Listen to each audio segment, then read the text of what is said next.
तुम्हारे मामलात मशवरों से तय किए जाते हो तो फिर जमीन का ऊपर वाला हिस्सा तुम्हारे लिए कब्र से ज्यादा बेहतर है। उसके बाद ही मेरे आका सल्लल्लाहु अलैहि वसल्लम फरमाते हैं, व इज़ा काना उमराउकुम शिरारकुम, और अगर तुम्हारे हाकिम तुम में से सबसे खराब लोग होंगे, यानी जो सबसे छटा हुआ था वो हाकिम बना हुआ है, जो सबसे बदमाश था, जो सबसे बड़ा गुंडा था, वो हाकिम बना हुआ है। ऐसे हालात अगर आए हैं। नंबर 2, तुम वो अगनिया उकुम बुखला अकुम, और तुम्हारे मालदार जितने हैं वो कंजूस हो गए हों, बखील हो गए हों। 2 नंबर। तीसरे, वो उमूर उकुम इला निसाइकुम, और तुम्हारे मामलात औरतों के जरिए से तय किए जाते हों। फबतनुल अर्द खैरुम लकुम मिन ज़हरिहा, हुजूर फरमाते तब तो फिर जमीन ऊपर रहने से कब्र में जाना बेहतर है।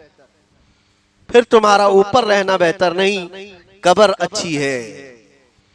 अब आप खुद ही फैसला कर लें कि आज के दौर में पहली वाली सूरत है या दूसरी वाली सूरत है। हमारे जो हाकिम हैं वो अबू बकर व उमर व उस्मान व हैदर जैसे नहीं है, रिज़वानुल्लाहि अलैहिम अजमाइन, जो उम्मत में सबसे अच्छे लोग थे। ये वाला हिस्सा भी आज इसको दीमक खा चुकी है। जो सबसे ज्यादा शरीर होगा वो हाकिम बनता है। और हालात तो ऐसे ही बना दिए गए कि हम अगर थोड़ा सा सियासत पर बात करें या पॉलिटिक्स पर बात करें तो लोग मुंह पे हाथ रखते हैं, मौलाना आप सियासत पे बात कर रहे हैं। यानी इतनी अपोजिट बना दी गई है चीज को। एक शरीफ आदमी पॉलिटिक्स पे बात भी नहीं कर सकता। लोगों का माइंडसेट हो चुका है सियासत का मतलब सबसे बड़ा झूठा। ऐसा है नहीं, हकीकत में बना लिया गया है, क्योंकि हालात ऐसे बन गए। और हालात ऐसे बनाने पर भी कुछ लोग खास मेहनत करते हैं कि किसी को शरीफ रहने नहीं दिया जाता। सियासत में अगर चले भी गए, तुम्हारे हिस्से में कोई हिस्सा आ गया पॉलिटिक्स का या हुकूमत की इख्तिदार संभालने का, तो ज्यादा शरीफ रहकर रहने तुम्हें जीने नहीं दिया जाएगा। तुम्हें फिर उन्हीं कौवों के रंग में रंगना पड़ेगा। जैसे सब चोरी कर रहे, थोड़ी चोरी तुम भी कर लो। इदा काना उमराउकुम शिरारकुम, हुजूर पाक सल्लल्लाहु अलैहि वसल्लम ने फरमाया, जब तुम्हारे हाकिम शरीर लोग हो जाएं, अब तो ये ताज्जुब की बात ही नहीं है। जिस भी खित्ते के और जिस भी इलाके के आदमी से पूछे तो वो जवाब यही देगा, वो यही देगा। वो तो मौसम मौसम में कहता है तुम आगे बढ़ो हम तुम्हारे पीछे,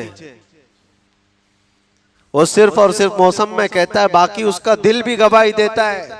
सबसे छटा हुआ बदमाश तो यही है। हकीकत है या नहीं ये सारी चीज? और इसको इतना अपोजिट जो बनाया गया है, सियासत दर हकीकत कोई ऐसी गंदी चीज नहीं थी। सियासत का मतलब होता है एक वो निजाम, लोगों को चलाने का रास्ता तय करना। सैयदना सिद्दीक अकबर रदी अल्लाह तआला अन्हु की सियासत, सैयदना उमर इब्न खत्ताब रदी अल्लाह तआला अन्हु की सियासत, जिसको मिसाल में पेश किया जा सकता है। गैरों ने भी उसको पढ़ा और कहा भी है, कहा भी है। बल्कि हमारे इस मुल्क में हर नोट पर छपे हुए गांधी जी, गांधी जी के कुछ अक़वाल पढ़ने को मिले जिसमें यह कहा गया है कि हमारे पास कुछ ऐसी शख्सियतें नहीं हैं जो मैं मिसाल में पेश करूं। हाँ, अगर हुकूमत चलाने के लिए मैं कोई मिसाल पेश कर सकता हूं तो वो अबू बकर व उमर की पेश कर सकता हूं। वो रियलिटी है, वो हकीकत है, काल्पनिक नहीं है, कहानियां नहीं है। उन्होंने पूरी दुनिया को कायम, एक निजाम कायम करके दिखाया है। आपको पता है कॉलोनी बनाने का, लेआउट बनाने का, रोड बनाने का निजाम भी हजरत उमर फारूक के जमाने से शुरू हुआ। यूरोप तो तब गधे और बैल के पीछे भी नहीं जाते थे। उनके यहाँ तो जीने का सलीका भी नहीं था। 18वीं सदी तक तो यूरोप बेचारा गरीब रहा है। उनके यहाँ इटली और कई ऐसे कंट्रीज हैं जो आज मुल्क बने हुए हैं, वहाँ के जो इलाकाई बादशाह होते थे उनके बच्चे पढ़ने के लिए उलमाए इस्लाम के पास आते थे, और पढ़ करके जब वापस अपने मुल्क आते तो लोग भीड़ लगाकर उन्हें देखते थे कि ये अरब से उलमाए इस्लाम से पढ़ करके आया है। इल्म का भी तूती बोलता था। निजाम सियासत का एक बेहतरीन इस्लाम ने पेश किया है। मैं सारे बादशाहों की बात नहीं करता, हर बादशाह ने कैसी सियासत की है, लेकिन चुनिंदा कुछ वो हुक्काम हैं जिनकी सियासत को पूरी रहती दुनिया तक याद किया जाएगा। निजाम जो उन्होंने पेश किया है, और अल्लाह के नबी सल्लल्लाहु तआला अलैहि वसल्लम का फरमान ये आप मद्देनजर रखें कि जब तुम्हारे हाकिम शरीर लोगों में से हों तो फिर ये जमीन पर जीना इससे बेहतर है कब्र में चले जाना। और दूसरे नंबर पर हुजूर ने जो फरमाया व अगनिया उकुम बुखला अकुम, और जब तुम्हारे मालदार लोग बखील हो जाएं, कंजूस हो जाएं, तो फिर खैर नहीं रहेगा, जमीन पर कोई अच्छी चीजें बाकी नहीं रह जाएंगी। पूरे कुरान में आप देखना अल्लाह तबारक व तआला ने जमा करने का हुक्म नहीं दिया है। इतना जमा कर लो, वो हालत आ जाएगी तो तब खर्चा करना, इतना जमा कर लो, बल्कि अल्लाह करीम ने बार बार इरशाद फरमाया अल्लाह की राह में खर्च करो, और खर्च करने का हुक्म भी ऐसे फरमाया मसलुल लदीना युनफिकूना अम्वालहुम फी सबीलिल्लाह, जो अल्लाह की राह में खर्च करते हैं उनकी मिसाल ऐसी है कमसली हब्बतिन अंबतत, जैसे अंबत सबअ सनाबिल, जैसे किसी ने जमीन में एक बीज बोया, एक दाना बोया, और उससे 7 बालियां निकली। कोई एक फली का पौधा या दरख्त बोया है, वो जब उग करके आया तो उसमें 7 बालियां निकली। फी कुल्ली सुम्बुलतिन मिअतु हब्बा, अल्लाह फरमाता है हर बाली में 100 दाने हैं। मतलब कि क्या हुआ, कोई एक बीज बोता है तो उसको पौधा आने के बाद 700 बीज मिलते हैं कि नहीं मिलते? एक पौधे से उसे 700 बीज मिलते हैं। और अल्लाह फरमाता है तुम अगर अल्लाह की राह में खर्च करते हो तो उसकी मिसाल ऐसी है जैसे 1 रुपया खर्च किया है तो अल्लाह करीम उसका 700 गुना तुम्हें अता करेगा। और अल्लाह ने तो ये मिसाल में बयान फरमाया दुनिया के पौधे तो 700 बीज बढ़ा करके देते हैं, वो करीम खुदा है, वो अकरमुल अकरमीन है, वल्लाहु युदाइफु लिमन यशा, अल्लाह तबारक व तआला जिसे जितना चाहे बढ़ा करके अता फरमाए। एक बात मिलती है हजरत उस्मान गनी रदी अल्लाह तआला अन्हु, वो ईमान होना चाहिए, अगनिया हो। अगनिया किसको कहते हैं? गनी की जमा है, जो मालदार है, तो सब मालदार गनी नहीं होते। अमीर एक लफ्ज है और गनी एक लफ्ज है। दुआ कभी ये मत करना कि अल्लाह मुझे अमीर बना दे, दुआ ये करना कि अल्लाह मुझे गनी बना दे। अमीर और गनी में फर्क क्या है? अमीर पैसा पैसा पैसा आता रहे और आता रहे और आता रहे, गनी वो है जिसको दे दिए जाने के बाद वो मजीद की ख्वाहिश नहीं करता, अल्लाह का शुक्र अदा करता, वो गनी है। गनी माल तो है उसके पास लेकिन हिर्स और लालच नहीं है उसके पास। और अमीर के पास वो वर्ल्ड का सबसे नंबर 1 रिचेस्ट आदमी बनने की फिराक में दौड़ में लगा ही रहता है। उन लोगों को कभी चैन की और सुकून की नींद नहीं है कि यहाँ पर स्टॉप कर देंगे। हमारे मुल्क में भी बड़े बड़े मालदार हैं, उद्योगपति, जिनके पास खजाना कितना उनको खुद पता नहीं, लेकिन उसके बावजूद उन्होंने कहीं फुल स्टॉप नहीं लगाया कि अब इतना ही हमारे लिए काफी, हमारे बच्चे खा लेंगे और जी लेंगे। नहीं, मेरे आका सल्लल्लाहु तआला अलैहि वसल्लम ने सच फरमाया, इंसान जब हिर्स में जाता है तो उसकी कैफियत ऐसी है कि 2 पहाड़ों के बीच में जो जगह होती है एक वादी, उसको अगर ये 2 पहाड़ों के बीच वाली वादी भरकर सोना दे दिया जाए और उससे कहा जाए इतना सोना तुझे दे दिया जाए काफी है, वो ले लेगा और कहेगा इस तरह की एक और वादी होती तो बस हो जाता। मेरा काम निकल जाता। हुजूर फरमाते अगर उसको उतनी बराबर दूसरी वादी दे दी जाए तो कहता है जरूरतें बहुत बढ़ गई हैं, इतनी एक और वादी हो जाती सोना भर की तो मेरा काम निकल जाता।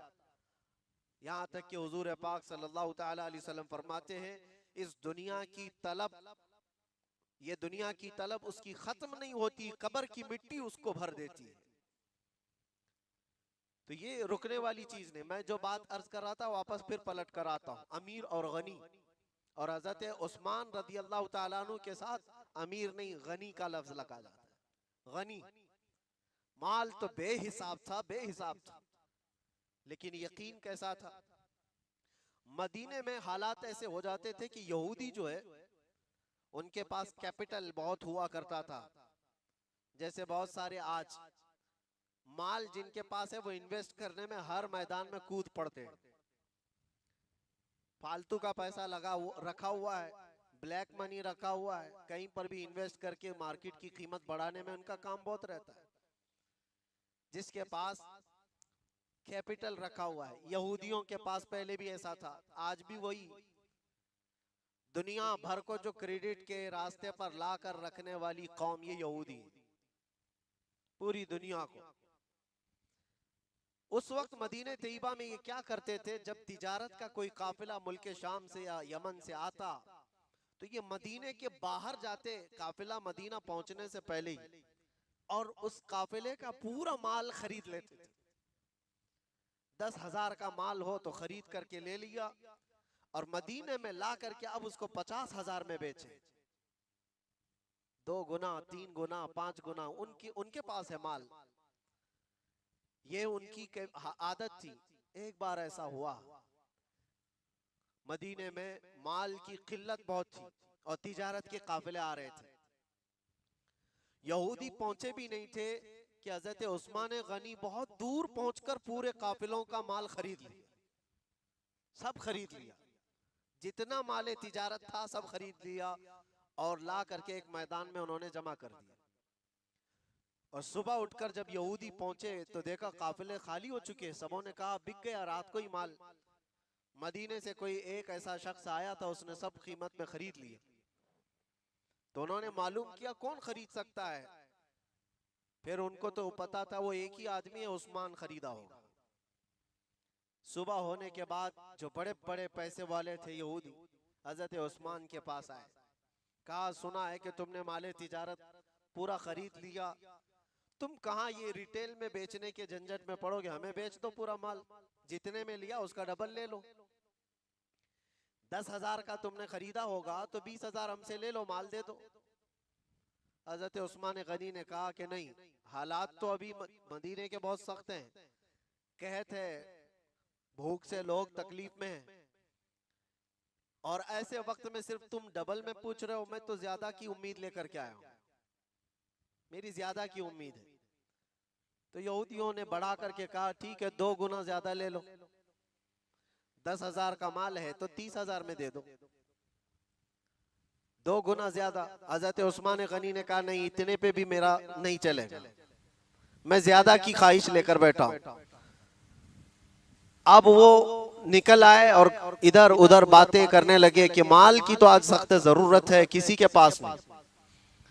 हजरत उस्मान गनी को मनाते मनाते वो लोग आए और कहा 2 गुना नहीं, 3 गुना नहीं, सीधे उन्होंने 5 गुना की बात की।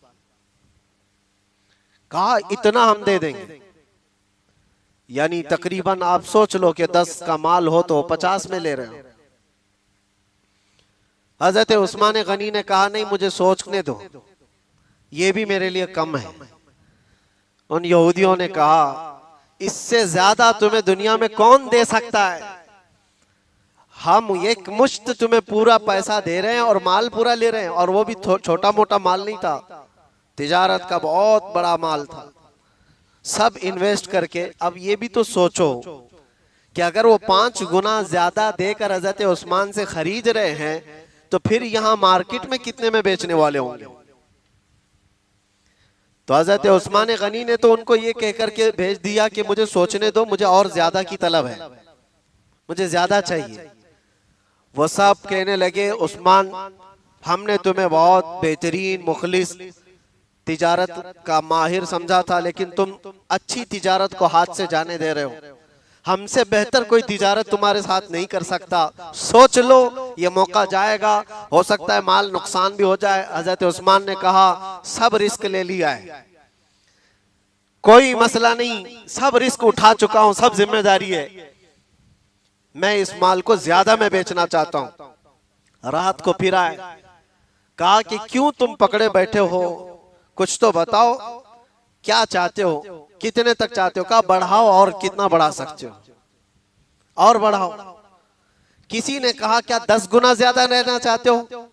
हजरत उस्मान ने कहा नहीं, उससे भी ज्यादा। वो चले गए।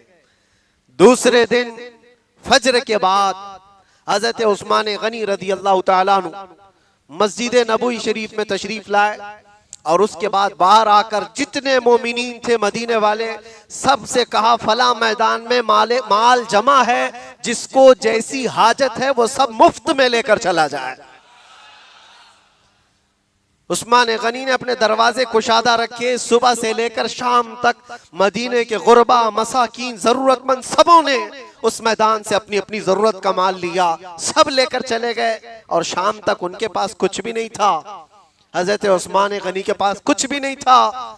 शाम को जब ये खबर आम हो गई तो यहूदी दौड़े दौड़े आए, हजरत उस्मान से पूछा कि तुमने ये कौन सी तिजारत की? कल हम 10 गुना ज्यादा देने की बात कर रहे थे और तुम उसमें भी आनाकानी कर रहे थे, और सुना है तुमने ऐसी लोगों पर लुटा दिया है, ये कौन सी तिजारत है, क्या करना चाहते हो? हजरत उस्मान गनी ने कहा पागलों, तुम क्या समझते हो, मैंने जो तिजारत की तुम में से किसी की औकात ही नहीं है वो तिजारत करने की। कहा क्या किया है? कहा मैंने अपने रब के हाथ में 700 गुना ज्यादा पर बेच दिया है, 700 गुना ज्यादा पर बेच दिया है तुम्हारी औकात मेरे माल को खरीदने की? मैंने रब के हाथ में बेच दिया है, क्योंकि मेरे रब का वादा कुरान पाक में है, जिसने एक दाना बोया उससे 700 बीज आए, और अल्लाह चाहे तो इससे भी ज्यादा अता फरमाए। और उस उस्मान गनी रदी अल्लाह तआला अन्हु की इस सखावत का नतीजा है। अजीजा ने गिरामी, सच कहो, मदीने में जाने के बाद आज आपको अगर एहसास हो मदीनतुर रसूल, रसूल पाक का वो शहर मदीना, आज भी हजरत उस्मान गनी का अकाउंट जारी है, उनके नाम का होटल भी मौजूद है, वक्फ उस्मान बिन अफ़्फ़ान।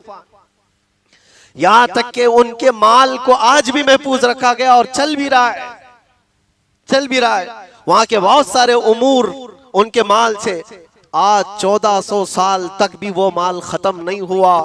तो मेरे अजीजों, इसी को अल्लाह के नबी ने फरमाया था, वइज़ा काना अगनियाउकुम सुमहाअकुम, जब तुम्हारे मालदार सखी हो तो तुम्हारे लिए जमीन का ऊपर वाला हिस्सा बेहतर है। अब वो गनी कहां से आए, वो मालदार कहां है?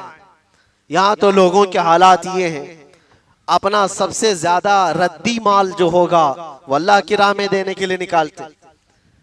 फटी नोट हो तो मस्जिद में डाल दो, कहीं ना चलती हो। रब तबारक व तआला के लिए तुमने क्या चीज मुंतखब किया है? चीजें जब घर में खराब होने लग जाएं तो उठा करके उसको खैरात करना चाहते हैं। खराब हो गई, फकीर को दे दो, यानी फकीर खराब चीजें खाएगा, तुम्हारे घर की सड़ी हुई चीजें खाएगा। क्यों ये नहीं सोचा जाता पकने वाली चीज में से सबसे पहला लुकमा मैं अल्लाह के नाम पर किसी गरीब को खिला दूं? अक्सर ये देखा गया, शादियों में खाना बच गया, वलीमे में खाना बच गया है, अपनी पार्टियों में कहा फिर मदरसे को दे दो किसी। मेहमाना ने रसूल जहां पढ़ते हैं, काल अल्लाह काल रसूल कहते, उनको खिला दो बचा हुआ माल। घर में कोई चीज सड़ने आ रही है तो कोई फकीर अल्लाह के नाम पर मांगने आया, उसको दे दो। एक बात याद रखो, तुम जो खैरात कर रहे हो इसके बारे में रब ताला क्या फरमाता है? अल्लाह के नबी सल्लल्लाहु ताला अलैहि वसल्लम फरमाते हैं, जब बनी आदम कोई खैरात करता है तो सामने वो जिसको देता है हाथ उस फकीर का बज़ाहिर होता है, लेकिन वो लेता अल्लाह है। और तुम्हारी खैरात को रब तबारक व तआला ऐसे पालता है, ऐसे परवरिश करता है, जैसे कोई बछड़े की परवरिश करके उसको बड़ा करता है। तुम्हारा दिया हुआ सदका और तुम्हारी दी हुई खैरात उसको रब तबारक व तआला कबूल करके उसकी परवरिश फरमाता है। यहाँ तक कि क़यामत के दिन बंदा जाकर देखता है तुमने एक सिक्का खैरात किया था, रब तबारक व तआला पहाड़ के बराबर नेकियां उसे दिखाता है और कहता है ये तेरी हैं, ये सब तेरी हैं। बंदा कहता है इतना तो मैंने किया नहीं था। रब तआला फरमाता याद है एक दिन तूने अपने हाथ से भी छुपा करके खैरात किया था, वो तेरी खैरात मैंने ली और उसकी परवरिश करके इतना बड़ा किया। तुम रब को क्या दे रहे हो, तुम रब को क्या दे रहे हो, इस चीज का एहसास करो। और रसूल करीम सल्लल्लाहु तआला अलैहि वसल्लम के दरबार अल्लाह